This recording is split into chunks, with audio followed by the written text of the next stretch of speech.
Go to Ray Fittipaldo. Hey, TJ, it seems like we've been saying it for weeks now, but this really, truly is pretty much an elimination game for you guys. I mean, how do you approach this game? And I guess these are the types of games you want to be in as a player. Yeah, I mean, I think we've been treating every game like it's an elimination game all year. Obviously, haven't been able to get the results that we've wanted. So it's not like we can try any harder. It's just trying to find ways to win games. And obviously, it's a huge game. I don't think it's a secret for either team. It's a must win. And feel really comfortable with the game plan that we have and the week of practice that we've had, and feel good where we're at right now going into Monday. Joe Rudder. Yeah, TJ, do you expect Cleveland to try to run the ball with you guys more than they did in that first matchup? I mean, it's one of those things where we haven't been able to stop the run. So the team is definitely, we always feel like every week a team is going to try to run the ball. Just a matter of how quickly and effectively we can stop it to pin our ears back and be able to get after the passer. But we've been singing the same song for a couple of weeks now, where we just need to stop the run game as soon as possible because it's gotten away from us in a couple of games, and it's not a good situation to be in defensive and we can't stop the run. Jeff Hathorn. TJ, to that regard, did you feel like you saw anything last week that gives you hope that maybe turning the corner as far as stopping the run? A little bit, but I mean, there's still so much to improve on. That's the crazy thing about just football in general in this game is there's always, no matter how far into the season you are, there's still so many corrections to be made. We're definitely doing some good things, but also some things that we can get better at. So, like I said, game plan is part of it, and then also just execution. Feel good about the week of practice that we had, and hopefully we'll be able to stop the run come Monday. Mike Pizzuta. TJ, you stopped it well enough to win the first time against Cleveland, stopped it well enough to win the first time against Baltimore. Anything from those games that you can apply to your current situation? I don't know. I think it's just, like I said, game plan and execution, tackling, getting 11 hats to the ball at all times, and guys winning blocks. I think it's, when it comes to defeating the run, a lot of it is just guys defeating blocks and making plays and not missing tackles and getting as many guys to the ball as you can.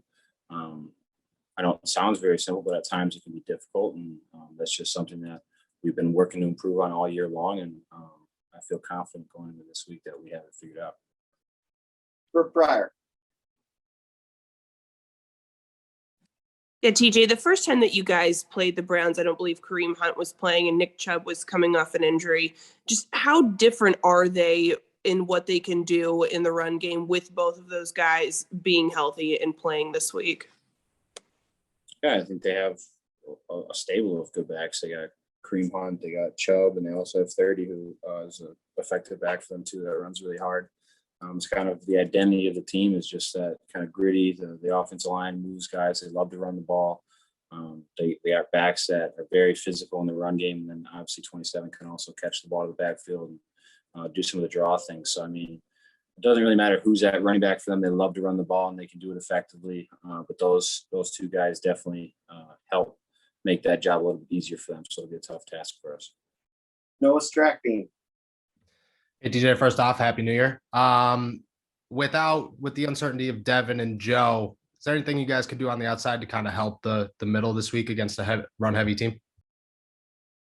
I mean, we always feel comfortable with our depth here. It's one of those things that's always been the next man up mentality. Spillane and whoever else is beside him will step up, and we just need to get off blocks and make life as easy as possible for those guys. So they're not engaged with blockers 6-7 yards downfield trying to make plays. All right, got time for 2 follow-ups. Ray Fittipaldo.